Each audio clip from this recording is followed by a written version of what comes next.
18 अक्टूबर 2025 रामनवमी का रौनक से भरा व्यस्त दिन था। चारों तरफ शोर, उत्साह और कोलाहल का माहौल था। उसी वक्त बेंगलोर से आई हुई एक ट्रेन ने चाईबासा रेलवे स्टेशन पर आकर मानो इस शोर में और भी इजाफा कर दिया। ट्रेन से हजारों की भीड़ के साथ ध्रुव कंधे में एक छोटा सा बैग और हाथों में कैमरा लिए रिकॉर्डिंग करते हुए ट्रेन से उतरा। बड़ा सा माथा, घने घुंघराले बाल और एक बहुत आकर्षक और खूबसूरत चेहरे का मालिक ध्रुव इस भीड़ में सबसे अलग किसी हीरो की तरह लग रहा था। और सिर्फ लगना क्यों, हीरो तो वो था ही। सोशल मीडिया पर 1 करोड़ से ज्यादा फॉलोअर्स, व्लॉगिंग के सभी वीडियोस पर लगभग 10 लाख से ज्यादा लाइक्स। उसकी खूबसूरती और स्टाइल के कारण न जाने कितनी ही लड़कियों का क्रश था वो। और आज यहां इस छोटे से शहर में वो रावण वध को अपने कैमरे में कैद कर अपने ब्लॉगिंग के हुनर को और निखारने आया था। दरअसल इस जगह के रामनवमी की बहुत अधिक प्रसिद्धि इसलिए थी क्योंकि लोगों का कहना था कि यहां रावण वध देखने वालों के इस जन्म के पाप के साथ साथ पिछले जन्म के भी सारे पाप कट जाते हैं। हालांकि ध्रुव को ऐसी बातों पर यकीन न था, वो इन्हें ढकोसला मानता था, लेकिन पब्लिक डिमांड पर वो इसे कवर करने आया था। ध्रुव तो राम और रावण को एक ही सिक्के के 2 पहलू समझता था जो सभी के भीतर विद्यमान है, और यह व्यक्ति विशेष पर निर्भर करता है कि वो किसे तवज्जो दे, राम को या फिर रावण को। शाम हो चली थी। गांधी मैदान हर साल की तरह इस साल भी हजारों लोगों की भीड़ से सजा हुआ था। ध्रुव भीड़ में सबसे आगे खड़ा था। उसका कैमरा सब कुछ लाइव रिकॉर्ड कर रहा था। ये देख ध्रुव मुस्कुरा पड़ा। तभी जय श्री राम की गगनभेदी गूंज उठी। आकाश में काले बादल छाए हुए थे। तभी राम जी ने तीर छोड़ी। उसी वक्त हवा का एक जोरदार झोंका आया और तीर टकमगा गया। तीर दिशाहीन हो रावण की दिशा छोड़ सामने खड़े ध्रुव को जा लगी और चारों तरफ भगदड़ मच गई। ध्रुव को जब तक ये सब समझ आता, उसके कपड़ों में आग लग गई थी और आग की जलन से वो बेहोश होकर जमीन पर गिर पड़ा। ध्रुव की आंखों से सब ओझल हो रहा था। ध्रुव ने देखा कि उसका कैमरा अब भी सब रिकॉर्ड कर रहा था। भगवान श्री कृष्ण के सुदर्शन चक्र के जैसा ही है जीवन का यह रहस्य चक्र। पूरी दुनिया का चक्कर लगाकर फिर से शून्य से शुरू करता है। कुछ ऐसी ही ध्रुव की यह रहस्य भरी कहानी यहां नए सिरे से शुरू होती है। कहीं दूर एक अलग दुनिया के घने जंगल में एक बूढ़ा आदमी बैलगाड़ी चलाते हुए तेजी से जंगल को पार करने की कोशिश कर रहा है। वह गाड़ीवान बहुत चिंतित दिख रहा है।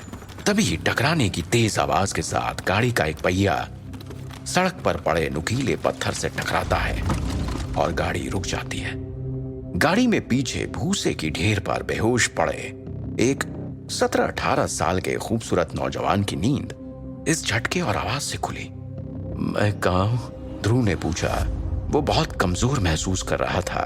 उसने असमंजस और संदेह की दृष्टि से अपने आसपास देखा और सोचने लगा, ये मैं कहाँ हूं? मैं तो गांधी मैदान में था और मुझे तीर लगा था। क्या मैं जिंदा हूं? मैं यहां कैसे आ गया? इतना सोचते हुए आदतन अपना मोबाइल देखने के लिए वो अपने हाथ जेब में डालने ही वाला था कि तभी गाड़ीवान की कृतज्ञता और खुशी से भरी हुई आवाज आई, युवराज अभिमन्यु, भगवान का लाख लाख शुक्र है कि आप सही सलामत हैं, वरना मैं महाराज को क्या मुख दिखाता। एक बार को तो आपकी पंसा से देखकर मुझे लगा हमने आपको खो दिया। गाड़ीवान ने ऊपर आसमान की ओर देखा और भगवान का शुक्रिया अदा करते हुए जमीन पर दंडवत लेट गया। फिर उठते हुए उसने उसका नाम पुकारा, युवराज अभिमन्यु, आप ठीक हैं? अभिमन्यु? ध्रुव की नजर अभी भी साफ नहीं थी, लेकिन उसने अपनी नजरों से ठीक होने का इशारा किया। गाड़ीवान खुश था उसने कहा, युवराज अभिमन्यु, आप थोड़ी देर पहले घोड़े से गिर गए थे और आपको बहुत चोट लग गई थी। आपकी सांसें और धड़कन दोनों रुक चुकी थी। वैद्य ने आपको मृत घोषित कर दिया था, पर भगवान की कृपा देखिए, आप जीवित हैं। ध्रुव को कुछ समझ नहीं आ रहा था कि उसके साथ ये क्या हो रहा है। उसने फिर से मोबाइल निकालने के लिए जेब टटोलनी चाहिए तो उसे दो बड़े झटके लगे। एक तो उसने देखा कि उसने शिकारियों वाले अजीब से कपड़े पहने हैं, और दूसरा बड़ा झटका ये लगा कि उसके हाथ के साथ साथ पूरे शरीर का रंग सांवला है, जबकि ध्रुव तो एकदम शुभ्र गोरे रंग का था। उसने अपने दिमाग पर जोर देकर याद करने की कोशिश की कि वो तो चायबासा गया था, जहां की मान्यता के अनुसार वहां रावण वध देखने से पिछले जन्म के पाप कटते हैं, पर यहां कहीं उसका पुनर्जन्म तो नहीं हो गया। ओह शिट यार, ये सोचते ही उसके चेहरे पे डर के भाव आ गए। शायद ध्रुव किसी और के शरीर में प्रवेश कर चुका था। यह शरीर बहुत कमजोर था और वो अपने सिर के पिछले हिस्से में दर्द महसूस कर रहा था।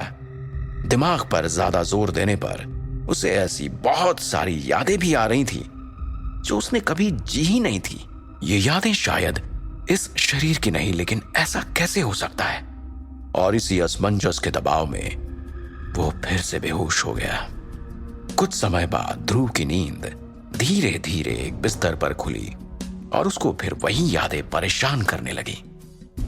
वो अपनी पहचान खो बैठा था और वो समझ नहीं पा रहा था कि वो ध्रुव है या फिर अभिमन्यु। हिमालय के दक्षिण पूर्व में स्थित विजयपुरम साम्राज्य के ग्रामीण इलाके में बसे एक राजसी परिवार के दूसरे बेटे का नाम अभिमन्यु चौहान था। अभिमन्यु ध्रुव की तरह प्रतिभाशाली नहीं था। अभिमन्यु एक साधारण युवक था, लेकिन एक राजसी घराने का उत्तराधिकारी था। वास्तव में हुआ यूं कि अभिमन्यु अपने दोस्तों के साथ घोड़े की दौड़ में हिस्सा ले रहा था। तभी अचानक वो गिर गया और कमजोर होने के कारण उसकी वहीं मृत्यु हो गई। और संयोग से ध्रुव की भटकती हुई आत्मा रहस्य चक्र की धारा में बहते हुए ठीक उसी समय आकर उसके शरीर में प्रवेश कर गई। लेकिन तब तक अभिमन्यु का ब्रेन डेड नहीं हुआ था। यह ध्रुव का पुनर्जन्म था, लेकिन ध्रुव का पुनर्जन्म एक बच्चे के शरीर में नहीं, एक नौजवान युवक अभिमन्यु के शरीर में हुआ था। लेकिन अभिमन्यु का ब्रेन अभी भी जिंदा था और ध्रुव उसके ब्रेन को स्कैन कर सकता था। ध्रुव ने अनुमान लगाया कि अभिमन्यु की जिंदगी और दुनिया मध्यकालीन समय की थी और वो एक राजसी चौहान परिवार का वारिस था।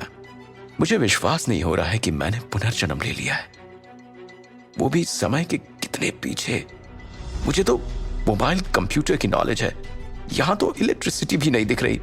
ध्रुव ने हैरानी से सोचा, उसकी मॉम का क्या हाल हुआ होगा जब उन्हें पता चला होगा कि वो मर गया है। और डैड अब किसके सहारे जिएंगे, कैसे होंगे वो अपनी इस दशा के लिए भगवान से शिकायत करने ही जा रहा था कि तभी ध्रुव को बाहर से आती कुछ आवाजें सुनाई दी। उसने अपने आंसू पोंछे और आसपास देखा। तभी कर्कश आवाज के साथ दरवाजा खुला।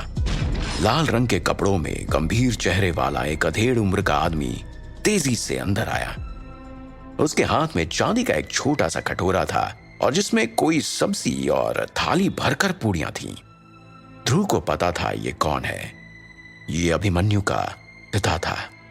अभिमन्यु, क्या आप बेहतर महसूस कर रहे हैं? उस आदमी ने थाली और कटोरे को बिस्तर के पास मेज पर रखा और अपनी हथेली से ध्रुव के माथे को छुआ। अब तुम्हें बुखार नहीं है, तुम ये विशेष मछली खाओ, उस आदमी ने कहा। ध्रुव उस आदमी को अभिमन्यु की यादों से पहचानता था। चौहान परिवार का वर्तमान नेता, इस क्षेत्र का राजा और अभिमन्यु का पिता भवानी सिंह। तुम भाग्यशाली थे कि इस घोड़े से गिरने के बाद भी तुम्हारी कोई हड्डी नहीं टूटी। मुझे हर समय तुम्हारी चिंता लगी रहती है। ध्रुव का हाथ पकड़ते हुए उसने कहा, तुम्हारे बड़े भाई ने परिवार छोड़ दिया, पर तुम्हें नहीं खोना चाहता, भवानी सिंह भावुक होकर बोला। मेरे बाद तुम ही नेता हो, इस राज्य के युवराज, तुमको जिम्मेदार बनना पड़ेगा। ध्रुव ने हाँ में सिर हिला दिया। हालांकि वो अपने मन में सोच रहा था, God, what I am doing here and why. Bhavani Singh ने अभिमन्यु को अपने लाड प्यार में बिगाड़ दिया था। उन्होंने ध्रुव के सिर पर हाथ फेरते हुए कहा, एक लड़की थोड़ी देर में तुमसे मिलने आ रही है, तुम अपना मन उसके साथ बहलाओ, पर याद रहे उससे हमेशा की तरह प्रेम ना कर बैठना, क्योंकि तुम्हारी शादी वहीं होगी जहां मैं चाहूंगा। राजकुमारों की शादियां प्रेम के कारण नहीं होती हैं। भवानी सिंह की आवाज में प्यार के साथ साथ थोड़ी सख्ती थी। इतना कहकर भवानी सिंह ने ध्रुव के माथे को चूमा और वो बाहर चले गए।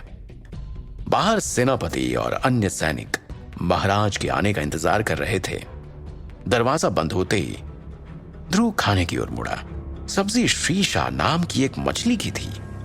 कहा जाता था कि एक जादूगर ने अपनी जादू की विद्या से बच्चों को मछली में बदल दिया था। ध्रुव ने चांदी का कटोरा लिया और जैसे ही उसके अंदर देखा उसके होश उड़ गए। सब्जी में एक शीशा मछली थी जिसका सिर बिल्कुल इंसान के चेहरे जैसा लग रहा था। बच्चे के चेहरे वाली मछली? यह देखकर ध्रुव थोड़ा घबरा गया और उसे चक्कर सा आने लगा। यह दुनिया बिल्कुल अलग ही है। यह मध्यकालीन से ज्यादा पौराणिक है, जहां जादू मंत्र के प्रयोग होते थे। ध्रुव ने सोचा। किसी तरह उसने थोड़ा सा खाया और मछली का सर कटोरे में ही छोड़ दिया। उसके बाद उसने लेटते हुए सोचा, ये कैसी माया है, एक शरीर और दो दिमाग। मैं इस तरह कैसे जी पाऊंगा? इसको व्यवस्थित करना पड़ेगा, वरना मेरा सर कंफ्यूजन से फट जाएगा। अब अभिमन्यु ने अपने ब्रेन को शॉर्ट करने का फैसला किया। ध्रुव ने गहरी सांस ली और अपनी आंखें बंद की और वो अभिमन्यु के ब्रेन मेमोरी में झांकने लगा। अभिमन्यु की मेमोरी के हिसाब से उसके पिता भवानी चौहान का लगभग 5000 लोगों का राज्य विजयपुरम था। हालांकि ये साम्राज्य हमेशा धन और शक्ति का प्रतीक रहा था, फिर भी इस समय विजयपुरम साम्राज्य दुश्मनों से घिरा हुआ था। राजा भवानी चौहान बहुत शक्तिशाली था, लेकिन उसके छोटे बेटे अभिमन्यु ने कुछ ऐसा किया जो उन्हें बिल्कुल अच्छा नहीं लगा। अभिमन्यु सेलारगढ़ में शिक्षा पाता था। वहां अभिमन्यु को अपनी शिक्षा में एक आकर्षक लड़की मिली जिसका नाम कांचनी चंदेल था। वो राजा अनंत सिंह चंदेल की सबसे प्यारी बेटी थी और उस साम्राज्य में चंदेल राजा का दर्जा राजा भवानी चौहान से ऊंचा था। अभिमन्यु को कांचनी पसंद थी, लेकिन कोई और भी था जो कांचनी को पसंद करता था। तो अभिमन्यु और उस लड़के में शर्त लग गई, जो जीतेगा कांचनी उसकी। लेकिन उस लड़के ने चोरी से अभिमन्यु के घोड़े की काठी ढीली कर दी। नतीजतन अभिमन्यु घोड़े से गिर गया और उसकी तत्काल मृत्यु हो गई। और तभी ध्रुव की आत्मा ने उसके शरीर में प्रवेश लिया। भवानी सिंह अभिमन्यु से बेहद प्यार करते थे और इसी लाड प्यार ने उसे बिगाड़ दिया था। बाकी युवराजों की तरह अभिमन्यु युद्ध कला का अभ्यास नहीं करता था।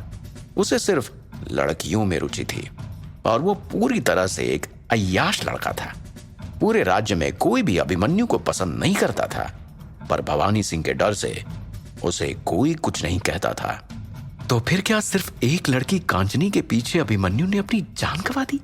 ध्रुव सोचने लगा, क्या अभिमन्यु को अपने पिता का जिम्मेदार बेटा नहीं बनना चाहिए था और खतरे से घिरे अपने डैड का साथ नहीं देना चाहिए था, जो इतने सारे दुश्मनों से हमेशा घिरे रहते? लेकिन हाँ, अभिमन्यु तो एक बिगड़ा हुआ युवराज था और अब सब ध्रुव को अभिमन्यु समझ रहे थे। ये सोचते हुए न जाने कब ध्रुव की आंख बंद होने लगी और वो सो गया।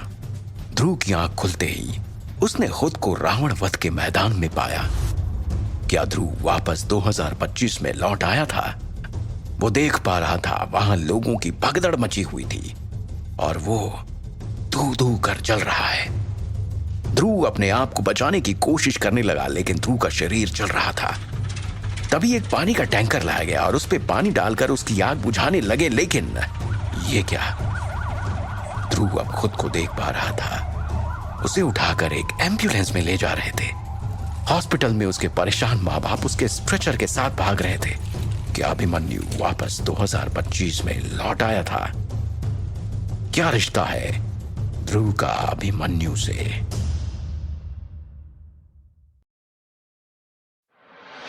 तभी ध्रुव छटपटाने लगा और उसकी आंख खुली। ध्रुव ने देखा वो अभी भी विजयपुरम के एक मकान में था। बेचैनी से ध्रुव उठा। वो बाहर से आती हुई लोगों की आवाजें सुनने लगा। राज्य में अपराधियों के एक समूह ने घुसपैठ किया था। ये अपराधी आम जनता को लूट रहे थे और कई परिवारों की हत्या भी कर चुके थे। इससे प्रजा बहुत दहशत में थी। संग्राम सिंह अपने पहरेदारों के साथ शहर के चारों ओर अपराधियों की खोज कर रहा था। अपने बेडरूम के बाहर ध्रुव ने आंगन के बीच में स्थित एक छोटे से तालाब को देखा। उसे खुद को देखने की जिज्ञासा हुई। वहां दो पहरेदार तालाब के पास खड़े थे। उन्होंने ध्रुव को देखते ही उसे सलाम किया। पहरेदार भैरव ने चिंतित स्वर में पूछा, युवराज अभिमन्यु, आप ठीक है ना? उसने सोने के रंग का एक भारी चमड़े का कवच पहना था और वो उस कवच में बेहद डरावना लग रहा था।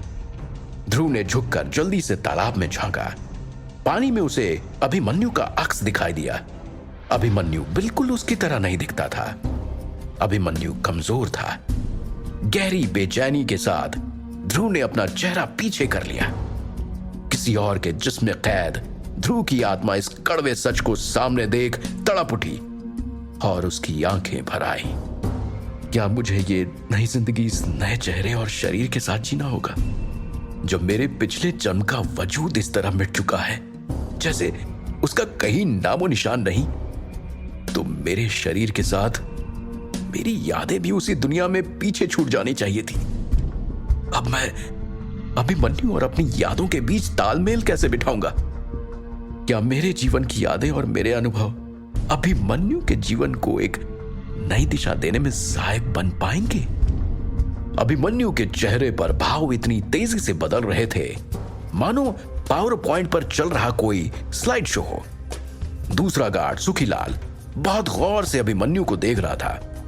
ध्रुव ने जल्दी ही खुद पर काबू करते हुए पहरेदारों से पूछा, क्या संग्राम सिंह ने आपको भेजा है? सुखीलाल ने जवाब दिया, हाँ, हम आपको वापस महल ले जाएंगे। ध्रुव ने कहा, ठीक है, चलते हैं। जल्दी ही वो तीनों उस घर से महल के लिए निकल पड़े। सुखीलाल अपने आप को भाग्यशाली मानता था कि उसे सेना में भर्ती कराया गया था। इससे उसकी सामाजिक स्थिति आम लोगों की तुलना में बहुत ऊपर हो गई थी। इस नौकरी से मुझे बहुत इज्जत मिली है। सुखीलाल हंसकर बोला। अचानक सुखीलाल ने पास से गुजर रहे एक ठेले वाले के ठेले से एक टमाटर उठा लिया और खाने लगा। ठेले वाला इससे खुश नहीं दिखाई दे रहा था, लेकिन वो कुछ ना कह सका। ध्रुव समझ गया कि राज परिवार के पहरेदार बिना पैसे दिए दुकानदारों से चीजें लेते हैं, क्योंकि आम लोग उनसे बहुत डरते थे। तभी वहां उसके पिता भवानी सिंह की सेना की एक टुकड़ी कदम ताल करते जाती दिखाई देती है। रास्ते में चलते चलते ध्रुव पहरेदारों से दिख रही विभिन्न चीजों के बारे में जानकारी लेता रहा। उन्हें शहर से बाहर निकलने में ज्यादा समय नहीं लगा, जहां एक घोड़ा गाड़ी उनका इंतजार कर रही थी। जैसे ही ध्रुव गाड़ी की ओर बढ़ा, उसी वक्त तेजी से घूमती हुई एक गेंद आकर ध्रुव के पैरों से टकराई। ध्रुव ने देखा एक छोटा बच्चा सहमते हुए अपनी गेंद को देख रहा था। ध्रुव को वो बच्चा बहुत प्यारा लगा और उसे गेंद देते हुए उसने उसको गोद में उठा लिया। उस बच्चे के माँ बाप हैसियत के फर्क को समझते थे, इसलिए वो दोनों ध्रुव की तरफ दौड़ पड़े। पलक झपकते ही सुखीलाल और भैरव ने उस बच्चे की तरफ अपनी अपनी तलवारें तान ली। बच्चा डर से थर थर कांपने लगा। उसी वक्त सेना की टुकड़ी ने भी बच्चे के माँ बाप पर तलवारें खींच उनके गर्दन पर रख दी। वो दोनों घुटनों पर बैठकर माफी के लिए सर पटकने लगे। ध्रुव एकदम हक्का बक्का रह गया। एक छोटे से बच्चे पर तलवार खींच दी गई। इस बात से वो जितना हैरान था, उससे कहीं ज्यादा गुस्सा था। लेकिन ध्रुव के अंदर एक द्वंद्व शुरू हो गया था। ध्रुव का ब्रेन उसे कह रहा था ये गलत है, लेकिन अभिमन्यु का ब्रेन कह रहा था काट दो इस बच्चे का सर, ये गरीब है, इतनी हिम्मत कैसे हुई? ध्रुव इस दुविधा से बाहर निकलना चाहता था। आखिर अभिमन्यु का शरीर अब उसका है और उसको अभिमन्यु के ब्रेन को चुप कराना पड़ेगा। बहुत जतन के बाद ध्रुव ने गुस्से से आदेश दिया, बच्चे और उसके माता पिता के ऊपर से तलवारें अभी के अभी हटाओ, और जब तक हम ना कहें किसी को हमारे सामने तलवार निकालने की आज्ञा नहीं है। अभिमन्यु का यह तेवर सैनिकों के लिए बहुत आश्चर्यजनक था।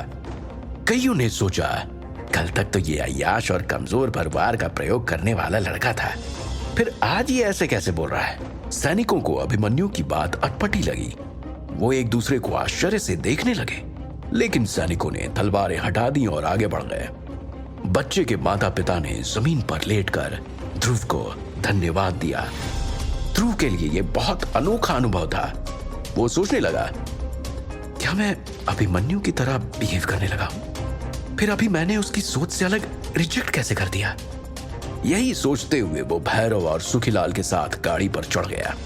रास्ते में सुखीलाल और भैरव को बहुत इच्छा हो रही थी कि वो अभिमन्यु को बताएं कि उन्हें किसी भी आम इंसान से दूरी बनाकर रखनी चाहिए, चाहे फिर वो बच्चा ही क्यों ना हो।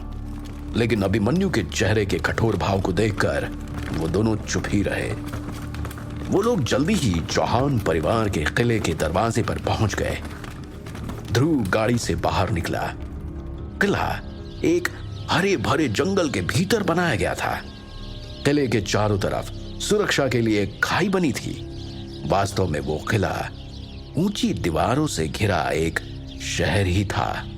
किले के अंदर बना राजमहल 5 मंजिला ऊंचा था और किले के बाहर से ही दिखाई दे रहा था।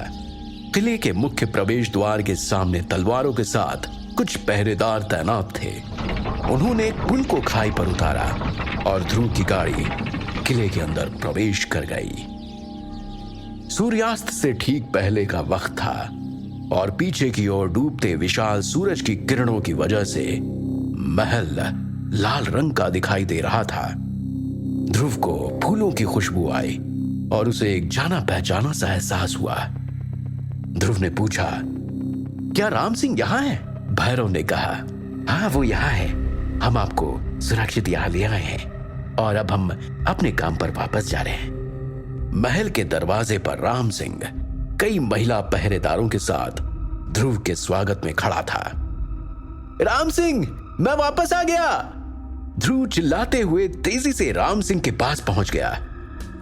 ध्रुव के अंदर का अभिमन्यु राम सिंह को देखकर बहुत एक्साइटेड था और ध्रुव इस बात से हैरान था।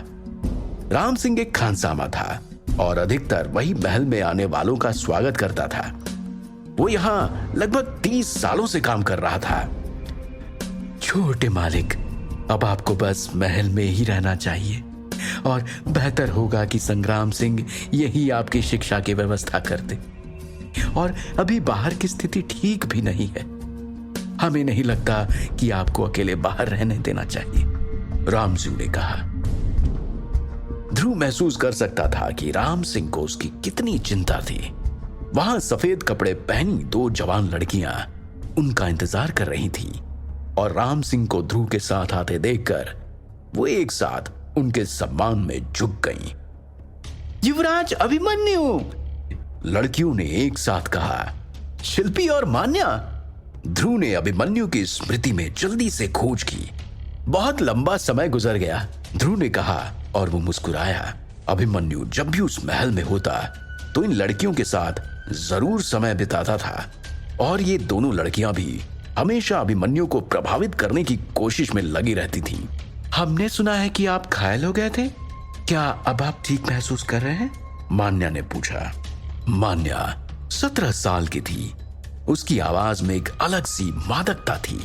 साथ ही उसका शरीर रूपी फूल भी यौवन के उपमन में खिलने लगा था।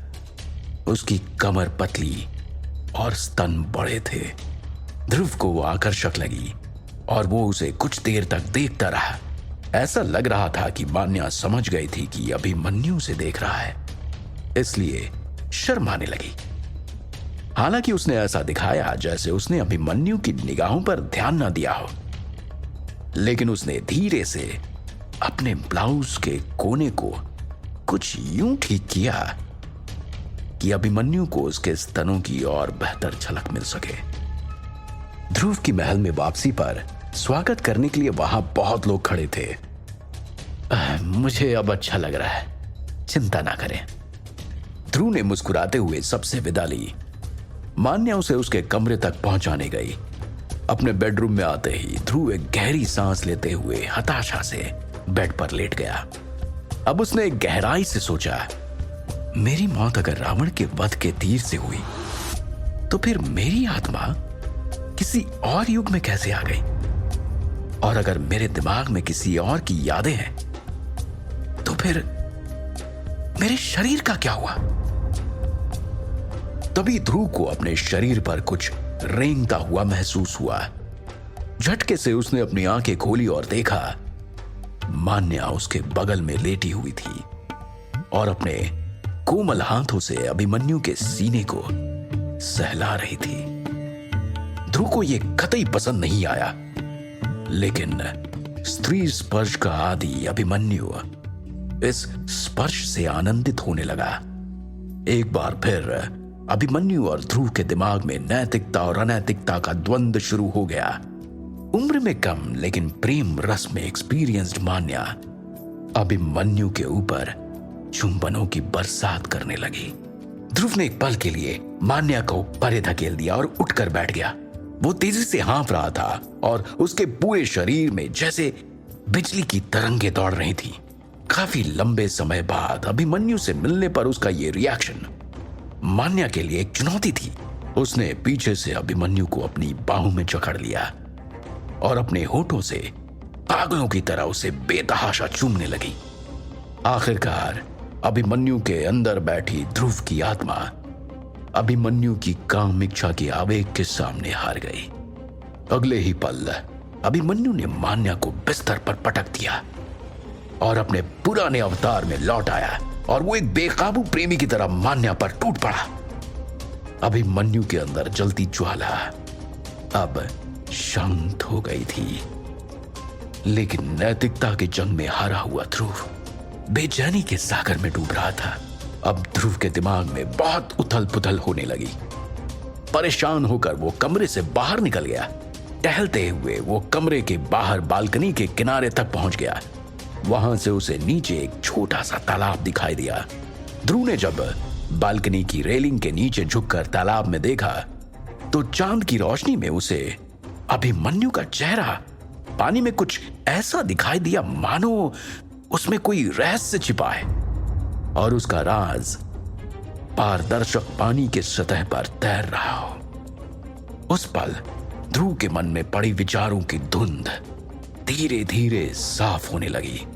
तालाब के पास रखे पानी से भरे 2 कलश देखकर ध्रुव सोचने लगा, अब मेरा जीवन भी इसी पानी की तरह है। एक ही पानी मगर 2 अलग कलश में है, ठीक मेरी यादों की तरह। कभी मुझे अभिमन्यु की यादों के कलश से एक घूंट पानी पीना होगा तो कभी अपनी मरती हुई यादों के जाम का कड़वा घूंट अपने गले से उतारना होगा। लेकिन इस अनजाने सागर में डुबकी लगाकर क्या मैं सही सलामत किनारे तक पहुंच पाऊंगा? डेस्टिनी, ये कहां लाकर पटक दिया तूने मुझे? अभी अभी बेडरूम में जो हुआ वो ध्रुव ने किया या अभिमन्यु ने? ये सही और गलत, नैतिकता और अनैतिकता के चक्रव्यूह में फंस गया हूं मैं। क्या इस चक्रव्यूह में मर जाना किस्मत है मेरी? लेकिन अगर मरना ही था मुझे तो फिर मेरा पुनर्जन्म क्यों हुआ? इसका मतलब ईश्वर की कुछ और ही मर्जी है। तो मुझे अपने भीतर के राम और रावण से हर दिन हर पल लड़ना होगा। ईश्वर, अगर यही मेरी नियति है तो फिर मंजूर है मुझे। मैं ध्रुव आज से अभिमन्यु बनकर इस रहस्यमयी दुनिया के चक्रव्यूह को तोड़ कर रहूंगा। ध्रुव इसी उधेड़बुन में लगा था और वो बालकनी की रेलिंग पर कुछ ज्यादा ही झुक गया था। अचानक रेलिंग आगे की खिसक कर टूट गई, जैसे किसी ने जानबूझकर उस रेलिंग को तोड़कर बस वहां खड़ा कर रखा था। रेलिंग के साथ ध्रुव भी झटके से तालाब में जा गिरा। जोर की आवाज सुनकर राम सिंह 2 सैनिकों के साथ दौड़ा हुआ वहां आया। राम सिंह अवाक रह गया और वो जोर से चिल्लाया, युवराज अभिमन्यु! ध्रुव से लगकर एक कलश दूसरे कलश से टकरा गई थी और जोर की टन की आवाज के साथ कलश अपनी परिधि में गोल गोल चक्कर काटने लगी, बिल्कुल जीवन धारा के चक्रव्यूह की तरह। आखिर क्या है ध्रुव के जीवन का चक्रव्यूह? क्या इस प्रश्न का हल वो कभी ढूंढ पाएगा?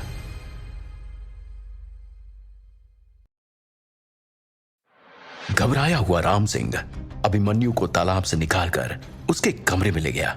उसके अनुमान से कमजोर अभिमन्यु को अभी तक बेहोश हो जाना चाहिए था, लेकिन इसके विपरीत वो ठीक दिखाई दे रहा था, क्योंकि अभिमन्यु के मस्तिष्क में बैठे ध्रुव ने परिस्थिति का सामना करने का फैसला कर लिया था। अभिमन्यु के कमरे से जाते ही मान्या भी वहां से चली गई थी। बहुत दिनों बाद अभिमन्यु के साथ अंतरंग पल बिताकर मान्या बहुत खुश थी। उसे ऐसा महसूस हो रहा था जैसे उसने सबको पीछे छोड़ कोई बाजी जीत ली हो। राम सिंह अभिमन्यु को कपड़े बदलवा कर वहां से चला गया। ध्रुव अब थोड़ा अच्छा महसूस कर रहा था। चहलकदमी करते हुए वो अपने बेडरूम के दूसरे हिस्से में गया, जहां एक मेज थी और उस पर पीले रंग के कुछ चर्म पत्र रखे थे। अभिमन्यु उन चर्म पत्रों को पढ़ने लगा।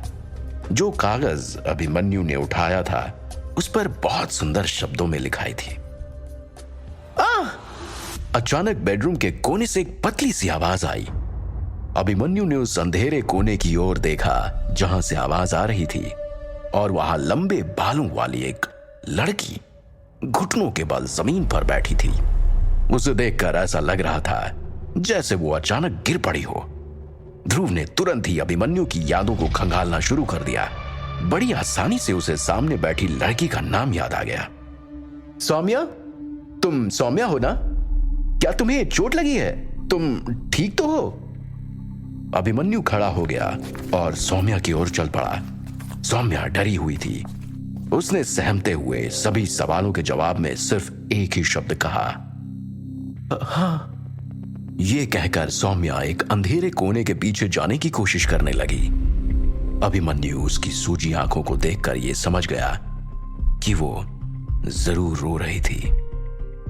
वो उसके चेहरे पर सूखे आंसू देख सकता था। सफेद फ्रॉक में सौम्या का आकर्षक शरीर उसे एक परी की तरह खूबसूरत दिखा रहा था। उसकी फ्रॉक के खुले गले से सौम्या की सुराहीदार गर्दन और गले के नीचे के उभार पर अभिमन्यु की आंखें टिकी रह गईं। सौम्या की नजरें अभिमन्यु से मिली और वह कांप सी गई। सौम्या के दिल की धड़कनें बहुत तेज हो गईं। जाहिर है 15 साल की सौम्या अभी तक किसी पुरुष के संपर्क में नहीं आई थी।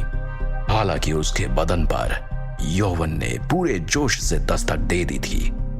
सौम्या ने शर्माते हुए अभिमन्यु से पूछा, युवराज अभिमन्यु, क्या मैं आपके लिए कुछ कर सकती हूं? ध्रुव ने सौम्या के आकर्षक शरीर पर एक नजर डाली और अपना सिर ना में हिला दिया। मुझे अभी कुछ नहीं चाहिए, अभिमन्यु ने कहा। मान्या, मान्या! ध्रुव ने जोर से आवाज लगाई। बेडरूम का दरवाजा खुला। भूरे वस्त्र पहने हुए मान्या अंदर आई। मान्या ने विनम्रता से पूछा, मैं आपकी क्या सेवा कर सकती हूं युवराज अभिमन्यु? हालांकि सौम्या को अभिमन्यु के कमरे में देखकर उसे बिल्कुल भी अच्छा नहीं लगा। इस लड़की को यहां से बाहर निकालो और उसे कमरा दिला दो। इतना बोलते हुए अभिमन्यु एक सेकंड के लिए रुका। उसे याद आया कि उसके पिता कितने क्रूर हैं और अगर उसने सौम्या को बाहर भेज दिया तो इसका साफ संकेत होगा कि अभिमन्यु को सौम्या पसंद नहीं आई और शायद इतना उसकी जान लेने के लिए काफी होगा। अभिमन्यु ने कोने में बैठी सौम्या की तरफ देखा। उसका चेहरा अभी भी डर से भरा हुआ था। मेरा आज कुछ भी करने का मन नहीं है, इसे बाहर ले जाओ और आराम करने के लिए एक कमरा दे दो। मैं इससे बाद में मिलूंगा, अभिमन्यु ने आज्ञा देते हुए कहा। मान्या ने विनम्रता से अभिमन्यु को प्रणाम किया और सौम्या को बेडरूम से बाहर ले गई। आखिरकार अब जाकर अभिमन्यु आराम कर सकता था।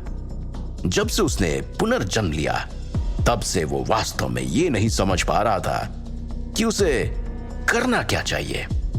अपनी पिछली जिंदगी में ध्रुव अपने काम को लेकर बहुत सीरियस था। वो ज्यादा और अच्छा काम करना चाहता था, इसलिए उसकी कोई गर्लफ्रेंड नहीं थी। लेकिन उसकी इस नई जिंदगी की शुरुआत ही एक अनचाहे सेक्स एनकाउंटर से हुई थी, जिसके ट्रॉमा से वो अभी तक बाहर नहीं निकल पाया था। ध्रुव चकित भाव से चारों तरफ अपने कमरे को देखते हुए कुर्सी पर बैठ जाता है और मेज पर रखे हुए हाथी दांत के सफेद पंख वाले कलम को हाथ में लेकर सोचने लगता है। मैं निश्चय ही मर गया हूं, पर मैं किसी और समय में रहने वाले एक अनजान शरीर में कैसे आ गया? अभिमन्यु अपने हाथ में रखे हुए पेन के साथ खेलते हुए सोच रहा था कि कितना अजीब अनुभव है ये।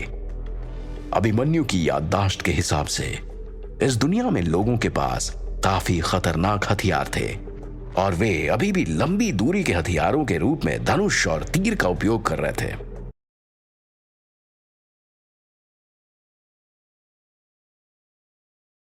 बंदूक, गोला, बारूद ये सब बिल्कुल नहीं था और अभिमन्यु ने भी इसके बारे में कभी नहीं सुना था। ये वो समय था जहां शक्ति की पूजा होती थी, लेकिन ध्रुव के लिए यह बिल्कुल अलग ही दुनिया थी। अभिमन्यु के पिता भवानी सिंह अभिमानी और क्रूर होने के बावजूद अपनी शक्ति और युद्ध कौशल के कारण वहां के लोगों के नायक थे।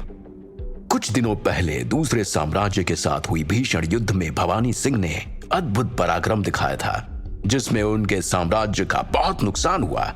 अनगिनत योद्धा मारे गए, परंतु भवानी सिंह अपने कौशल के कारण बच गए। भवानी सिंह के पास एक बलिष्ठ शरीर, बेजोड़ युद्ध कौशल और अद्भुत तलवारबाजी का गुण था। उन्होंने अकेले ही युद्ध में 15 सेना नायकों का वध किया था। अपने मुख्य सेनापति भैरव सिंह के साथ वो किसी भी शत्रु के लिए बुरे सपने से कम नहीं थे। इस साम्राज्य में युद्ध में किसी का कौशल और क्षमता उसका पद और शिष्टता निर्धारित करती थी। सेना की ताकत और भवानी सिंह जैसे मजबूत हाथों में उसकी कमान, यही वो चीजें थी जिन्होंने चारों तरफ अराजकता होने के बावजूद लोगों को निडर बना दिया था। इस अराजक युग में हर समय झड़पें और युद्ध होते रहते थे। भले ही भवानी सिंह इतना क्रूर और घमंडी था, फिर भी लोग उसके क्षेत्र से बाहर नहीं निकले। आखिरकार लोगों को किसी ऐसे व्यक्ति पर भरोसा करने की जरूरत थी जो अपने अस्तित्व के लिए उनकी रक्षा करने में सक्षम हो। किसी शक्तिशाली व्यक्ति की सुरक्षा के बिना लोग लंबे समय तक बाहर नहीं रह पाएंगे, क्योंकि हर जगह डाकू थे। कुछ डाकू खाने के अभाव में नरभक्षी भी बन गए थे। ऐसे समय में एक शहर से दूसरे शहर जाना मौत को आमंत्रित करने जैसा था, परंतु भवानी सिंह के क्षेत्र में ऐसा बिल्कुल नहीं था। उसकी आहट से ही बड़े से बड़े डाकू कांप जाते थे। यही कारण था कि महामंत्री भी प्रजा की सुरक्षा के लिए बिल्कुल आश्वस्त थे। भवानी सिंह कितना ही क्रूर क्यों ना हो, क्षेत्र में रहने वाले लोगों पर उसकी क्रूरता का कोई असर नहीं पहुंचता था, पर डाकुओं और शत्रुओं के लिए वो किसी काल से कम नहीं था। अभिमन्यु ने कागज को मेज पर से उठाकर पढ़ने की कोशिश की। उसने ऐसी भाषा कभी नहीं देखी थी। ये संस्कृत की तरह दिखने वाली कोई प्राचीन भाषा थी। अगर मेरे पास अभिमन्यु की याददाश्त नहीं होती तो इस भाषा को पढ़ना बहुत मुश्किल होता, अभिमन्यु ने सोचा और भगवान को धन्यवाद देने लगा। शब्दों की संरचना यहाँ अच्छे तरह से विकसित दिखती है, अभिमन्यु ने खुद से कहा। कितना अच्छा होता अगर मेरे पास मेरा चिप होता, अभिमन्यु ने सोचा और अपना हाथ अपने दिमाग के पास ले गया, जहां पर उसका चिप हुआ करता था जब वो जिंदा था। ये चिप उसने अपने दिमाग में तब फिट करवाई थी जब वो अपनी दुनिया में जिंदा था। टिंग टोंग! ध्रुव के कान में यह आवाज गूंज उठी। वो इस आवाज को बखूबी पहचानता था, जिसे उसने काफी बार पहले भी सुन रखा था। यह आवाज उसके चिप के एक्टिवेट होने की थी। आपकी सेवा में चिप नंबर 18907 मैं एप्पल कंपनी द्वारा बनाई गई हूँ। मैं आपके लिए क्या कर सकती हूँ? अभिमन्यु के दिमाग में एक प्यारी सी महिला आवाज बोल रही थी। ध्रुव इससे हैरान नहीं था क्योंकि वो जानता था कि ये चिप की विज्ञान ध्वनि है। यह स्वागत संदेश की तरह ही था जैसे टीवी स्क्रीन पर चालू करने पर दिखाई देता है। हालांकि चिप के पास कोई अपना दिमाग नहीं था। जैविक चिप 23वीं शताब्दी का आविष्कार था और इसके दो प्रमुख कार्य थे, जांच करना और याद रखना। यह चिप जो भी देखता था उसे समझकर बखूबी याद कर लेता था और ये एक औसत मस्तिष्क की समझ और याद रखने की क्षमता से 100 गुना ज्यादा काबिल था। एक औसत दिमाग सिर्फ 150 सालों तक की जानकारी रख सकता है, पर यह चिप 10,000 सालों तक की जानकारी भी सुरक्षित रख सकता था। चिप ने मेरे साथ पुनर्जन्म लिया, यह कैसे संभव है? अभिमन्यु को विश्वास ही नहीं हुआ और यह सोचकर उसकी धड़कन बढ़ गई और वो काफी देर तक कुर्सी पर बैठा सोचता रहा। लेकिन संभव हो सकता है क्योंकि मेरा चिप सबसे लेटेस्ट वर्जन था और उसको मेरे दिमाग में इंस्टॉल कर दिया गया था, बिल्कुल मेरे बाकी शरीर के अंगों की तरह। ये मेरे जीन्स में घुस गया था और शायद यही कारण है कि मेरे साथ साथ ये भी पुनर्जीवित हो गया। अभिमन्यु ने अनुमान लगाया। अभिमन्यु बहुत उत्साहित था और वो जोर जोर से सांस ले रहा था। ऐसे युग में जहां सिर्फ ताकत की पूजा हो और हथियार के बल पर ही सब कुछ किया जाता हो, वहां पर यह चीज बहुत काम आएगी, अभिमन्यु ने उत्साहित होकर सोचा। मोमबत्ती की पीली रोशनी में अभिमन्यु का चेहरा और चमक रहा था। वो उठा और उसने खिड़की खोली। अभिमन्यु के दिमाग में सोच का एक बवंडर सा मचा हुआ था। उसने ताजी हवा खाने के लिए अपना सर खिड़की के बाहर निकाला। हवा के केवल एक झोंके के साथ उसकी सारी थकावट मानो चली गई हो। बाहर से आती हुई मिट्टी और घास की खुशबू दिल में एक अलग ही तरंग पैदा कर रही थी। उसका शयन कक्ष 4थी मंजिल पर था और वो बाहर लंबा घना जंगल देख पा रहा था। बाहर से पेड़ के पत्तों और झिंगुरों की आवाजें आ रही थीं। चांद की चांदनी चारों तरफ बिखरी हुई थी। अचानक अभिमन्यु ने बाहर से आते हुए घोड़ों के कदमों की आवाज सुनी, जो जंगल के बीचों बीच एक रास्ते से आ रही थी। ठंडी हवा के झोंके से अभिमन्यु काफी बेहतर महसूस कर रहा था। रात की चांदनी में उसने हथियारों से सुसज्जित सेनापति को महल की तरफ आते हुए देखा। कुछ शूरवीरों के पास जलती हुई मशालें थी और जिन घोड़ों पर वो बैठे थे उन घोड़ों के कदम ताल की आवाज अभिमन्यु स्पष्ट रूप से सुन पा रहा था। अभिमन्यु देख पा रहा था कि उस सेना का सेनापति अपनी सेना से कुछ बात कर रहा है और वो सब हंस रहे थे। उनके चेहरे पर युद्ध विजय की एक अलग ही आभा थी। मशालों की रोशनी में अभिमन्यु ने जब सेना नायक को देखा तो हैरान रह गया। ये तो पिताजी हैं, भवानी सिंह। अभिमन्यु ने तुरंत उन्हें पहचान लिया क्योंकि वो उनसे पहले मिल चुका था और अभिमन्यु के दिमाग में उनकी स्पष्ट पहचान थी। भवानी सिंह अंदर आए और आते ही उन्होंने मान्या से कहा, मैं अभिमन्यु से मिलना चाहता हूं, उसे अभी बुलाया जाए। आदेश पाकर मान्या सीधा अभिमन्यु के कक्ष की तरफ चल पड़ी।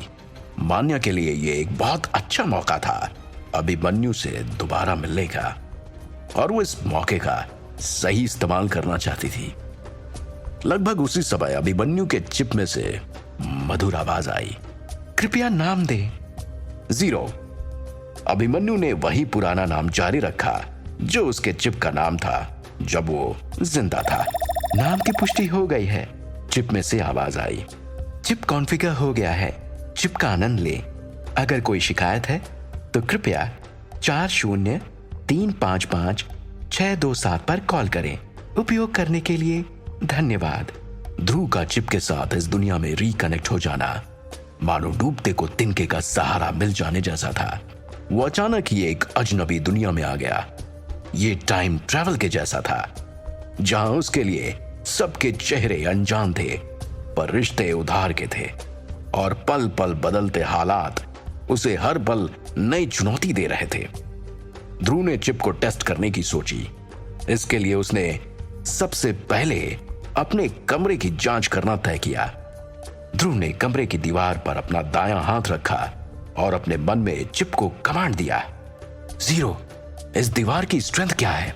तुरंत ही ध्रुव के दिमाग में फिट चिप एक्टिव हो गया और उसने रिप्लाई दिया, height 25 feet, width 2 feet, weight 500 ton.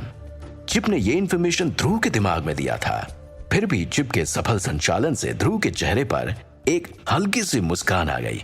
वहां मान्या आ गई थी।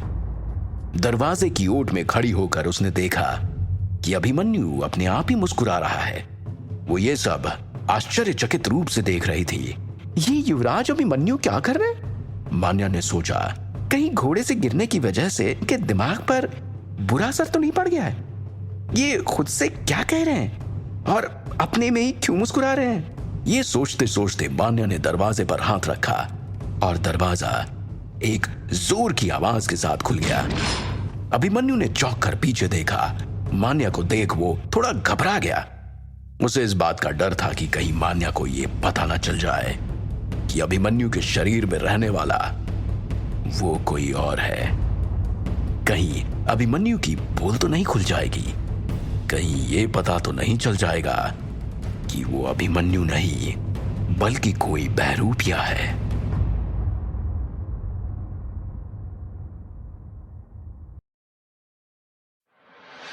दरवाजे के अचानक खुलते ही मान्या जल्दी से संभल गई। अपने मन में उठ रहे सवालों को उसने तुरंत ही दिमाग से झटक दिया और कमरे में घुसते हुए बोली, युवराज अभिमन्यु, आप ठीक हैं? और आप किससे बातें कर रहे हैं? मान्या ने बेडरूम में आते ही पूछा। अचानक मान्या को दरवाजे के पीछे खड़ी देख ध्रुव पहले तो घबराया, लेकिन जल्दी ही सावधान होते हुए उसने उत्तर दिया, किसी से भी नहीं, मैं किताबों से नई भाषा सीख रहा हूं और उसी का अभ्यास कर रहा हूं। पर क्या मैं जान सकता हूं कि इतनी रात गए तुम मेरे कमरे में क्यों आई हो? ध्रुव ने थोड़ी सख्त आवाज में पूछा। मान्या के अचानक सवाल पूछने से ध्रुव हड़बड़ा गया। उसे यह एहसास हुआ कि मान्या के साथ प्राइवेट मोमेंट शेयर करने की वजह से शायद वो खुद को अभिमन्यु की गर्लफ्रेंड समझने लगी है। ध्रुव ने फैसला किया कि जितनी जल्दी हो सके वो इसकी इस गलत फहमी को दूर कर देगा, क्योंकि वो इस रिश्ते को मानने के लिए खुद ही तैयार नहीं था। उसकी नजर में मान्या के साथ उन लम्हों में अभिमन्यु का शरीर था और अभिमन्यु का ही दिमाग था। ध्रुव वहां कहीं नहीं था, जिसकी अपनी जिंदगी में तो कोई गर्लफ्रेंड ही नहीं थी और वो प्यार के एक्सपीरियंस से भी अनजान था। यही कारण है कि वो मान्या के साथ हुए सेक्स एनकाउंटर को एक्सेप्ट करने के लिए तैयार नहीं था। उसके लिए तो वो पहला एक्सपीरियंस बहुत स्पेशल होगा और किसी ऐसे इंसान के साथ होगा जिससे वो सच में प्यार करेगा। मुझे माफ कर दीजिए युवराज, मुझसे भूल हो गई, पर आपको ऐसे ही बात करते देख मैं आपकी तबीयत के लिए चिंतित हो उठी और आपसे सवाल कर बैठी। इस गलती के लिए मुझे माफ कीजिए। मान्या ने सिर झुकाकर अपराध बोध से क्षमा मांगी। ठीक है, पर दोबारा इस बात का ख्याल रखना। अब बताओ कि क्यों आई हो?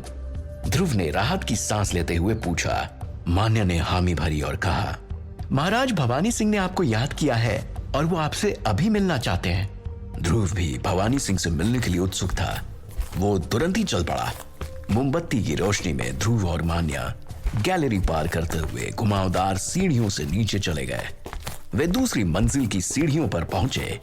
दालान के अंत में एक आधा खुला हुआ कमरा था, जिसमें से आती हुई रोशनी को ध्रुव साफ देख पा रहा था। आप इस कमरे में जाइए, मैं यहीं आपका बाहर इंतजार करूंगी, मान्या ने नम्रता से कहा। ध्रुव ने हामी भरी और कमरे में चला गया। ध्रुव के करीब आते ही भवानी सिंह की गहरी आवाज और तेज हो गई। प्रदेश में मेरे विरुद्ध जाने का साहस किसी में नहीं है। ये अपराधी जरूर बाहरी प्रदेश के हैं।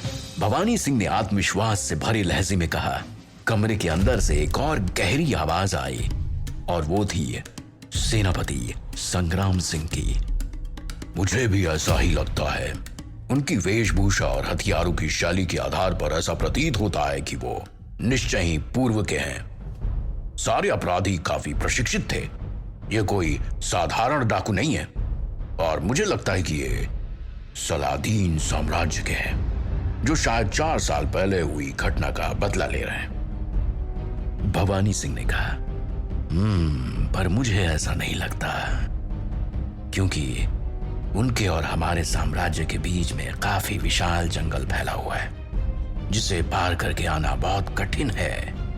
उनके यहां तक पहुंचने की संभावना काफी कम है। संग्राम सिंह ने रहस्यपूर्ण आवाज में कहा, मुझे लगता है कि यह काम अनंत चंदेल का है। हो सकता है। हमने हाल के दिनों में उसकी नाक में दम कर रखा था, भवानी सिंह ने मुस्कुराते हुए कहा।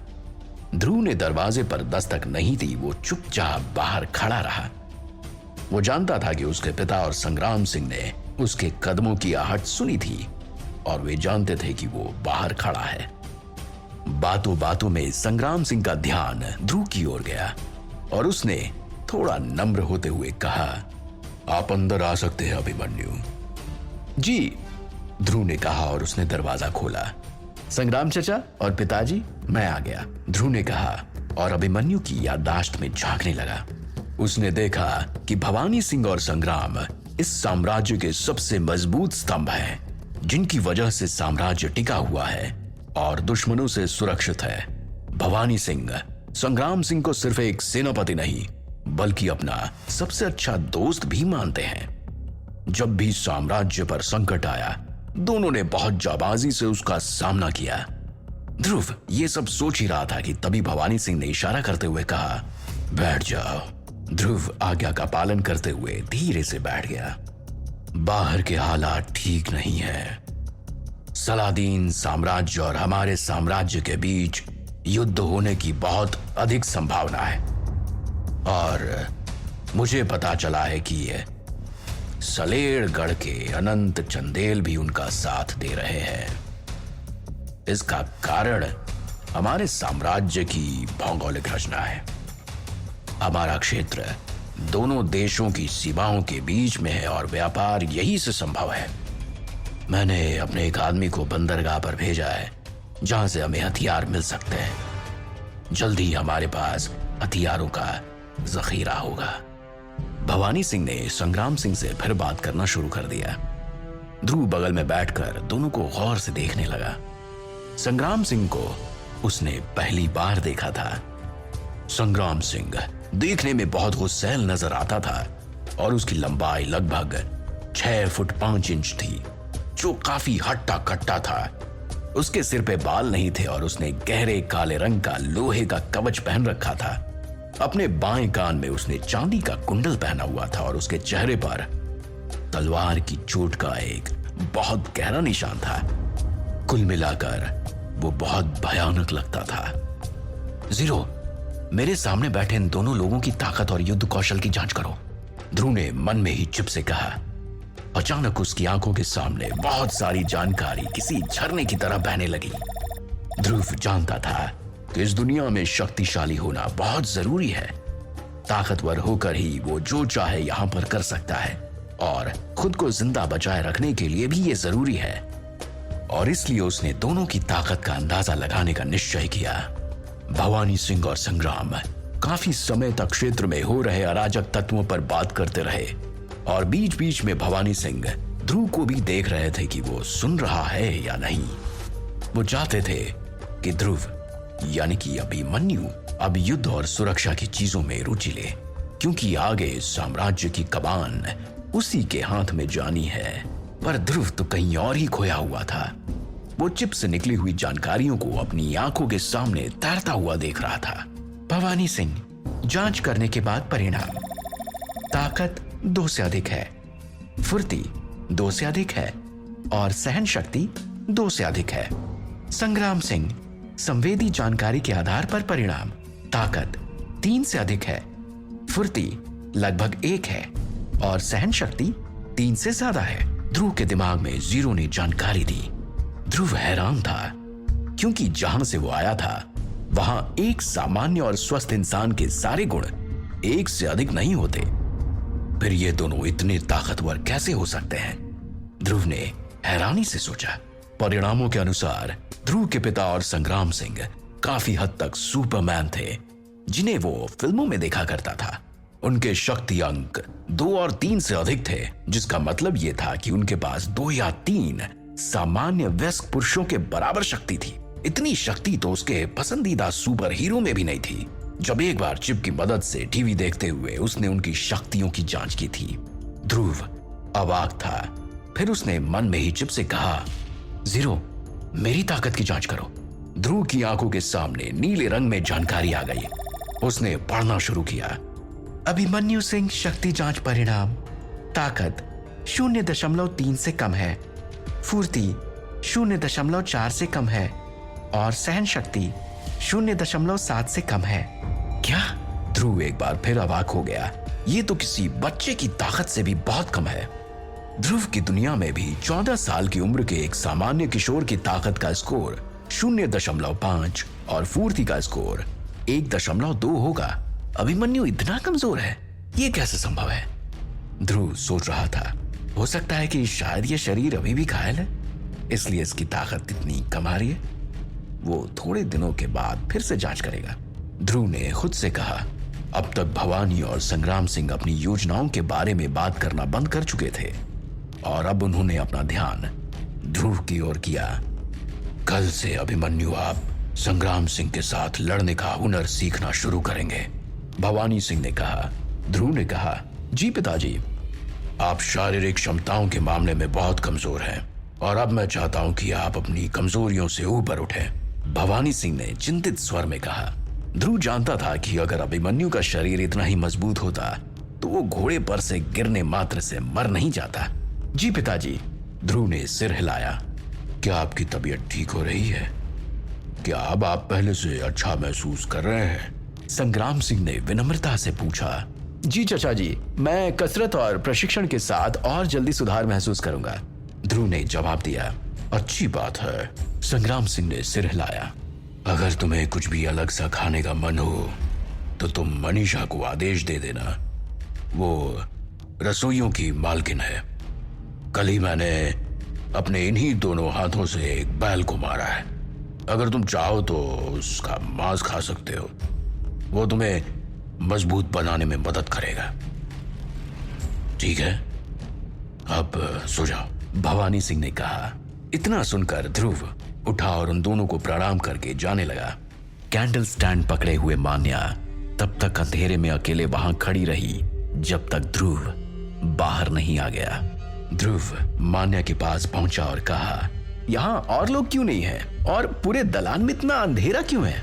युवराज, दरअसल ये सारे कमरे रहने के लिए हैं, पर अभी सब लोग कसरत और प्रशिक्षण के लिए मैदान में हैं और बाकी बच्चे लोग शराब खाने में। यहाँ कोई नहीं है, इसलिए हम मोमबत्तियां बर्बाद नहीं कर रहे हैं और आप चारों तरफ अंधेरा देख पा रहे हैं। मान्या ने सिर हिलाया और जवाब दिया। ध्रुव ने सिर हिलाया। ठीक है। अभिमन्यु की याददाश्त के अनुसार महल अलग अलग भागों में विभाजित था। रहने वाले क्वार्टर, शस्त्रागार, प्रशिक्षण क्षेत्र, गतिविधि क्षेत्र, रसोई, मधुशाला, अस्तबल और अलग अलग क्षेत्र। महल आकार में किसी बड़े विश्वविद्यालय जितना था और यहाँ पर सिर्फ उच्च स्तरीय सैनिक और सेना नायकों को ही रहने की अनुमति थी। कुल मिलाकर इतने बड़े क्षेत्र में लगभग सिर्फ 200 लोग ही रहते होंगे। इनके अतिरिक्त बाकी और किसी को महल में रहने की अनुमति नहीं थी। चलो वापस चलते हैं, ध्रुव ने सोचना बंद किया और मान्या से कहा। मान्या ध्रुव को वापस बेडरूम में ले आई। दरवाजा खोलते ही ध्रुव ने सौम्या को बेडरूम के कोने में दुबका हुआ पाया। बेवकूफ लड़की, तुम युवराज के कमरे में फिर से क्या कर रही हो? मान्या उसे देखते ही चिल्लाने लगी। सौम्या ये सब सुनकर सहम गई और डर कर थोड़ा और कोने में दुबक गई। ठीक है, इसे रहने दो और तुम जाओ, ध्रुव ने मान्या को आदेश दिया। जी युवराज, जैसी आपकी इच्छा। मान्या को अभिमन्यु के कमरे से जाना बुरा लगा और उससे भी बुरी बात उसे ये लगी कि सौम्या कमरे में ही रह गई। मान्या के बाहर जाते ही ध्रुव ने दरवाजा बंद कर लिया और उसने अपना रुख सौम्या की ओर किया। उसके पास पहुंचकर ध्रुव ने थोड़ी देर उसे देखा। उसने सफेद और भूरे रंग के कपड़े पहने थे। उसके कंधे खुले और बाल बिखरे हुए थे। उसकी त्वचा एकदम श्वेत और चमकदार थी और कपड़ों के ऊपर से भी उसके यौवन के उभार साफ झलक रहे थे। अगर वो रो नहीं रही होती तो वो एक बहुत सुंदर और आकर्षक जवान लड़की होती जिसके साथ कोई भी रात गुजारना चाहेगा। सौम्या अपनी मां की जिद से दोबारा अभिमन्यु के कमरे में आई थी, लेकिन वो अभी भी काफी असहज थी। कामुक अभिमन्यु सौम्या की ओर आकर्षित होने लगा, लेकिन ध्रुव ने अपने दिमाग को फोर्सफुली चिप की ओर मोड़ दिया और अपने माइंड को कहीं और ऑक्यूपाइड करने का कमांड दिया। वो तो अभी तक मान्या के साथ हुए इंटीमेसी के गिल्ट से बाहर नहीं निकल पाया था, इसलिए किसी नए रिश्ते के लिए इस समय वो बिल्कुल भी तैयार नहीं था। और आखिरकार काफी जतन के बाद वो अपने दिमाग को अभिमन्यु की काम इच्छा से मुक्त कर पाया। चिप ने तुरंत अभिमन्यु और ध्रुव के जीवन के विश्लेषण पे काम करना शुरू कर दिया। उसने बिस्तर पर से चादर खींची और सौम्या की ओर बढ़ते हुए बिस्तर पर लेट गया। What a day. ध्रुव ने गहरी सांस ली और सोचने लगा। हालांकि अभी तो पिताजी के रहते मुझे किसी चीज के लिए डरने की जरूरत नहीं है, पर यह जगह बिल्कुल भी शांतिपूर्ण नहीं है और यहाँ कभी भी कुछ भी हो सकता है। मैं बहुत कमजोर हूं और मुझे खुद को ताकतवर बनाने की सख्त जरूरत है। पता नहीं भविष्य में क्या होने वाला और विधाता क्या चाहता है। ये सब सोचते हुए ध्रुव को नींद आ गई। अचानक ध्रुव के ऊपर जोर से तलवार का प्रहार हुआ, लेकिन ध्रुव के बदन को तलवार के छूने से पहले ही उसके चिप ने उसे अलर्ट कर दिया और वह चीते की फुर्ती से बेड के नीचे कूद गया। कौन है वो जिसने सोते हुए ध्रुव पर वार किया? कैसी है ये दुनिया जहां शक्ति और पराक्रम का बोलबाला है और दृश्य तथा अदृश्य खतरे चारों तरफ छाए हुए हैं।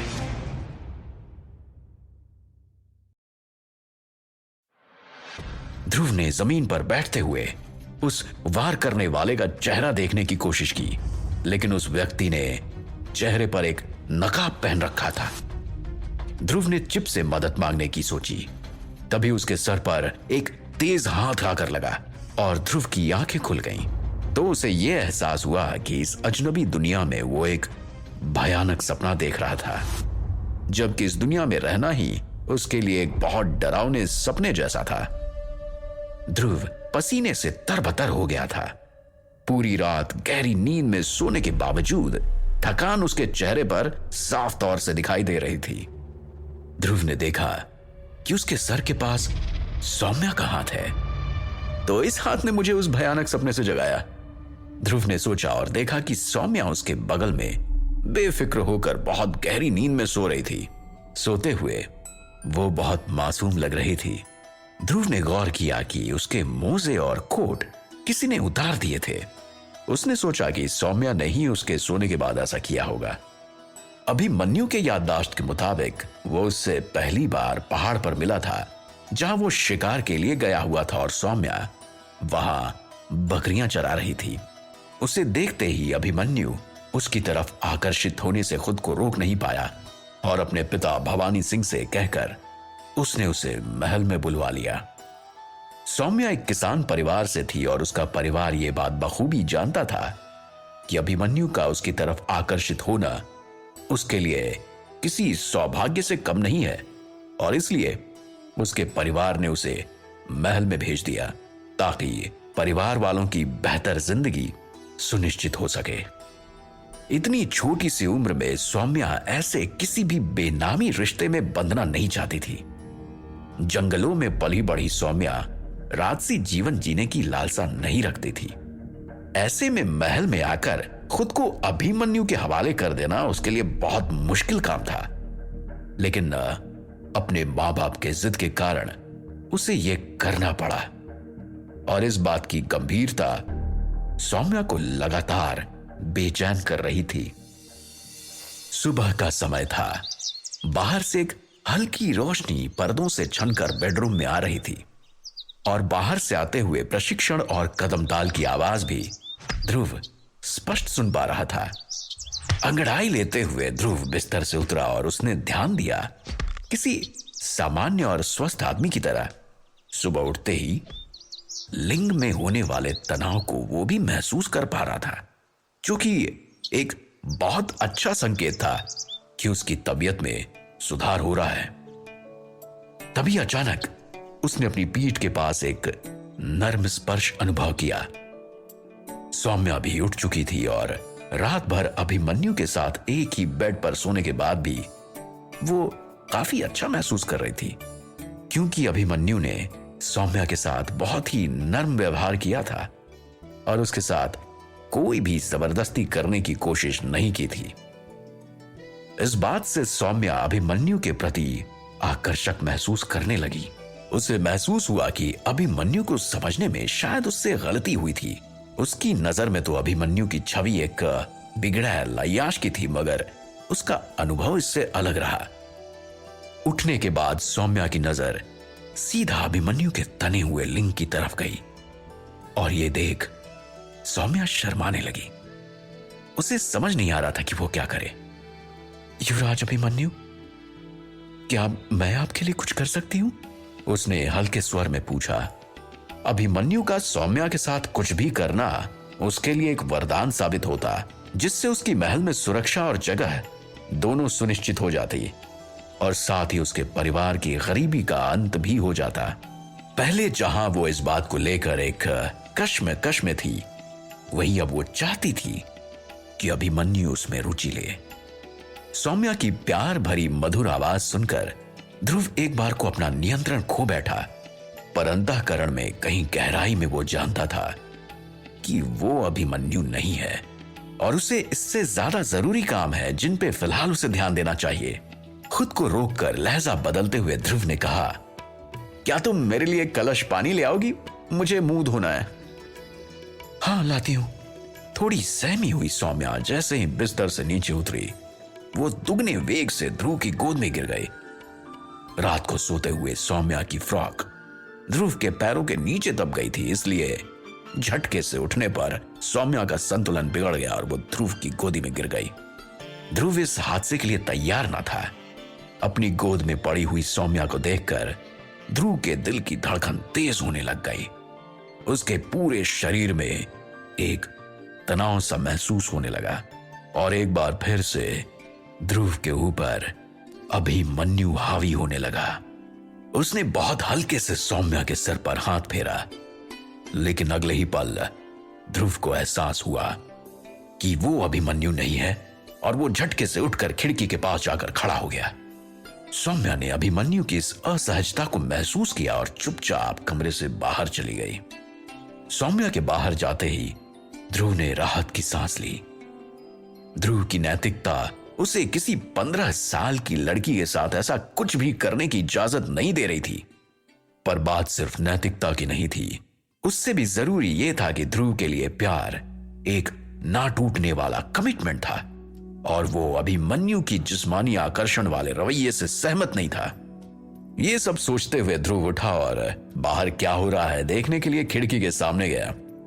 उसने देखा कि जंगल के सामने एक बहुत बड़ा खाली मैदान था और कुछ रक्षक दौड़ लगा रहे थे। सबने काले रंग के कवच पहने हुए थे और सबकी पीठ पे 2 बड़े भारी तलवार लदे हुए थे। वो सब अपनी सुबह की कसरत और प्रशिक्षण कर रहे थे और दौड़ते वक्त उनके पीछे धूल का एक गुबार उड़ रहा था। पीछे मुड़! सबसे आगे वाले सैनिक के ऐसा कहते ही बाकी सारे सैनिक अनुशासित रूप से कदम ताल करते हुए एक साथ पीछे मुड़ गए। उनके प्रशिक्षण और कदम ताल से आती हुई आवाज ध्रुव को बहुत उत्साहित कर रही थी।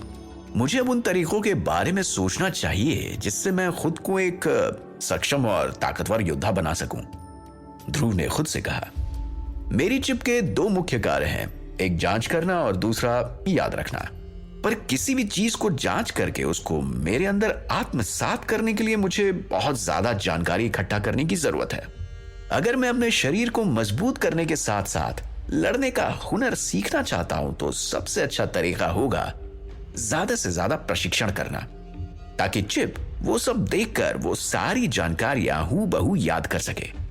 एक अत्यंत कमजोर आदमी से एक बहुत बड़े पराक्रमी योद्धा बनने की खोज में ये चिप 0 मेरे बहुत काम आएगी। ध्रुव ये सब सोच ही रहा था कि सौम्या दरवाजे से पानी और एक तौलिया लेकर आई। उसने ध्रुव को बताया कि यहां पानी की बहुत समस्या है। ध्रुव ने अभिमन्यु की यादों के माध्यम से यह जाना कि यहां आसपास बहुत कम पानी है और यहां के ज्यादातर लोग दिन में सिर्फ एक बार नहाते हैं। मैं यहां पानी बर्बाद नहीं कर सकता। दोनों दुनिया में कम से कम एक बात तो कॉमन है, ध्रुव ने खुद से कहा और उसके चेहरे पर एक हंसी आ गई। वो जब से यहां आया था ये पहली बार है जबकि उसके चेहरे पर हंसी आई थी। ध्रुव ने अपना मुंह धोया, अब वो थोड़ा बेहतर महसूस कर रहा था। सौम्या को बेडरूम में ही रहने को कहकर ध्रुव गैलरी पार करते हुए गोल घुमावदार सीढ़ियों से होता हुआ नीचे उतर गया। सुबह का समय था और महल में ज्यादा रोशनी नहीं थी। सीढ़ियों के आसपास अभी भी काफी अंधेरा था, पर सीढ़ियों की रेलिंग के सहारे ध्रुव नीचे उतरा। सुप्रभात युवराज अभिमन्यु, एक नौकरानी ने ध्रुव को देखकर विनम्रता से अभिवादन करते हुए कहा। ध्रुव अभी भी बाहर से आते हुए रक्षकों की ट्रेनिंग की आवाज स्पष्ट सुन पा रहा था। वे सैनिक कौन है जो बाहर कसरत कर रहे हैं? ध्रुव ने पूछा। ये सेना नायक अंश के योद्धा है, दासी ने सम्मानपूर्वक उत्तर दिया। और संग्राम सिंह? ध्रुव ने पूछा। सेनापति अंश संग्राम सिंह के सहायक हैं। आप शायद उन्हें नहीं जानते छोटे मालिक, क्योंकि वो अभी अभी कुछ दिन पहले ही सेनापति के पद के लिए नियुक्त हुए हैं। नौकरानी हल्के स्वर में बोली। ठीक है, समझ गया। ध्रुव ने सिर हिलाया और वो फिर से नीचे की ओर चलने लगा। महल की श्रृंखलाओं के बीचों बीच एक बड़ा सा खाली मैदान था, जिसे गतिविधि क्षेत्र कहते थे। गतिविधि का मैदान सफेद भूरे रंग का खेल का मैदान था। वहां पहुंचकर ध्रुव ने देखा, वहां लड़के और लड़कियां दोनों प्रशिक्षण ले रहे हैं। उनमें से ज्यादातर ने भूरे और सफेद कपड़े पहने हुए थे। लड़के सीखने के लिए लकड़ी की तलवारों का इस्तेमाल कर रहे थे, जिन्हें वो बहुत लयबद्ध तरीके से हवा में लहरा रहे थे, और लड़कियां तीर चलाना सीख रही थीं। मैदान के किनारे पर एक हट्टा कट्टा आदमी खड़ा था, जो सबको आदेश और निर्देश दे रहा था। ध्रुव ने उसे ध्यान से देखा। उसने काले रंग की पैंट और भूरे रंग की कोट पहनी हुई थी। वो तुलना में संग्राम सिंह से थोड़ा कमजोर दिख रहा था, पर फिर भी उसका शरीर काफी मजबूत था और वो शांत चित्त से सभी बच्चों को देख रहा था। चारों तरफ देखते वक्त उस आदमी की नजर ध्रुव पर पड़ी और उसने हाथ हिलाकर ध्रुव को मैदान में आने का इशारा किया और जोर से चिल्लाया। सुनो, एक क्षण के लिए रुको और सब यहां आओ। जितने भी योद्धा प्रशिक्षण ले रहे थे वो उस आदमी की आवाज सुनकर रुक गए, पर उनमें से एक योद्धा अभी भी हवा में तलवार लहराकर कलाबाजी दिखा रहा था। क्या तुमने नहीं सुना मैंने क्या कहा? उस व्यक्ति ने तल्ख लहजे में उस लड़के से कहा। हाँ गुरुदेव, मुझे माफ कर दीजिए, गोमा ने लापरवाही से उत्तर दिया और उसने अपनी लकड़ी की तलवार नीचे रख दी और अपने प्रशिक्षक की ओर चल पड़ा। जब सभी एक साथ एकत्रित हुए तो ध्रुव उनके समूह के पास जाके बगल में खड़ा हो गया। ध्रुव अपने मन में सोच रहा था, क्या मुसीबत है, कहीं युवराज होने के नाते ये लोग मुझसे तलवारबाजी का कौशल दिखाने का आग्रह ना करने लगे। लेकिन यहां आने के अलावा मेरे पास कोई दूसरा ऑप्शन भी तो नहीं है। आज हम एक नए सदस्य का स्वागत कर रहे हैं। यह है हमारे युवराज अभिमन्यु। ये हाल ही में सिल्लौरगढ़ से वापस आए हैं। अंश ने तालियां बजाते हुए कहा। लड़कों को इस बात की बिल्कुल परवाह नहीं थी, पर लड़कियां ध्रुव को उत्साही नजरों से घूर रही थीं। इतने लोगों के बीच ध्रुव बहुत अटपटा महसूस कर रहा था। ध्रुव ने अभिमन्यु की यादों में झांका तो उसे मालूम हुआ कि वहां मौजूद लगभग सभी योद्धा उससे नफरत करते थे, क्योंकि अभिमन्यु ने आज तक एक भी ऐसा काम नहीं किया था जो उसे एक युवराज की गरिमा प्रदान करता। गुरुदेव अंश, ध्रुव ने कहा। आप मुझे बस अंश कहिए, प्रशिक्षक ने विनम्रता से कहा। ठीक है, मैं बस ये कहना चाहता हूं कि मैं बिना समय गंवाए जल्द से जल्द प्रशिक्षण शुरू करना चाहता हूं। क्या आप मुझे सभी शुरुआती सामान्य अभ्यास सिखा सकते हैं? ध्रुव ने पूछा। यह सुनकर अंश थोड़ा आश्चर्यचकित हुए, क्योंकि अभी कुछ दिन पहले ही सिल्लौरगढ़ जाने से पूर्व उन्होंने अभिमन्यु को शुरुआती अभ्यास सिखाए थे और ये फिर से उन्हें सीखना चाहते हैं। क्या इन्हें शुरुआती बुनियादी अभ्यास भी नहीं आते? गोमा ने मजाक उड़ाते हुए दबी आवाज में कहा। सब चुप रहो, अंश ने सभी को ध्रुव के लिए अपमानजनक बातें करने से रोकते हुए कहा। हालांकि ज्यादा योद्धा आदतन ध्रुव को नीची नजरों से देख रहे थे, क्योंकि ऐसे अराजक युग में शक्तिशाली ही पूजनीय था और कमजोर निंदा और दया का पात्र था। वहां मौजूद सभी लड़के योद्धाओं के लिए अभिमन्यु का पात्र था, जिसे वैभव विरासत में मिली थी, जबकि वो इसके लायक नहीं था, क्योंकि उसके जीवन में कोई लक्ष्य ही नहीं था। उन सब की नजरों में ना तो वो एक शक्तिशाली रक्षक बनने लायक था और ना ही एक सफल युवराज। गोमा एक बहुत अच्छा योद्धा और तलवारबाज था। उसने अभिमन्यु को सबके सामने नीचा दिखाने की सोची, उसने अचानक से सबके सामने अभिमन्यु को ललकार कर चुनौती दे दी। युवराज अभिमन्यु, आपने अभी तक जो कुछ सीखा, क्या वो सब भूल गए? ध्रुव इस प्रश्न के लिए तैयार नहीं था। उसने हड़बड़ाते हुए जवाब दिया, ऐसी कोई बात नहीं है, मैं बस दोबारा अभ्यास करना चाहता हूं। ध्रुव को लगा कि कहीं तलवारबाजी प्रदर्शन की बात ना आ जाए, जिसके लिए वो अभी बिल्कुल भी तैयार नहीं था। सारे योद्धा ध्रुव को अजीब नजरों से घूर रहे थे और इन सब के बीच ध्रुव खुद को बहुत असहज महसूस कर रहा था। दरअसल अपनी रसीली आदतों से मजबूर अभिमन्यु ने मास्टर अंश द्वारा दी गई शिक्षा का कभी अभ्यास ही नहीं किया था। ध्रुव ये बात जान चुका था और इसी वजह से ध्रुव आज यहां पर इतना असहज और अपमानित महसूस कर रहा था। अंश, आपने मेरे सवाल का जवाब नहीं दिया। क्या आप मुझे शुरुआत से प्रशिक्षण देंगे? ध्रुव ने बात का रुख बदलते हुए अंश से पूछा। हाँ बिल्कुल। एक सेकंड के लिए भ्रमित और अचंभित रहने के बाद अंश ने सिर हिलाया। ठीक है, कल से मैं अपना अभ्यास शुरू करूंगा। यह कहकर ध्रुव जल्दी से वहां से जाने लगा। उसे डर था कि ज्यादा देर तक रुकने पर उसकी तलवारबाजी की अकुशलता का राज कहीं खुल न जाए। तभी ध्रुव को जीरू ने कुछ संकेत दिया और उसने अपनी बाईं तरफ खड़े एक नौजवान योद्धा के हाथ से तलवार झपटकर अपनी जगह से बिना पीछे मुड़े हवा में तलवार उछाल दी, जो सीधा जाकर गोमा के तलवार से टकराई। कौन है ये गोमा जिसने युवराज अभिमन्यु को चुनौती दे दी? आखिर क्यों ध्रुव अभ्यास से पीछे हट रहा है?